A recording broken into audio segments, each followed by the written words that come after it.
Hello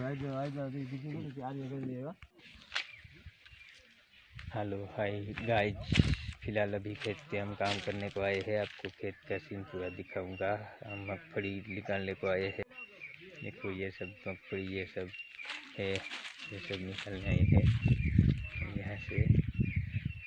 फिलहाल अभी हम लोग उसका भर करेंगे, बाकी ओपनर मशीन हम निकालेंगे मशीन से। ये खेत पे हम काम पे आए हैं, सोचा कि चलो वीडियो बना लूँ। अच्छा, ये थोड़ा ये सब हो गया, ये सामने है, थोड़ा थोड़ा बाकी है। अभी दोपहर का 3 बजा है, कम से कम 3 बजा है। मैंने सोचा कि चलो वीडियो बना के देख लूँ। लाइक और शेयर करना मत भूलिएगा, अच्छा लगे वीडियो। और ये हमारा खेत नहीं है, हम काम पे आए हैं इधर। ये हमारा खेत नहीं है, हम काम पे आए हैं।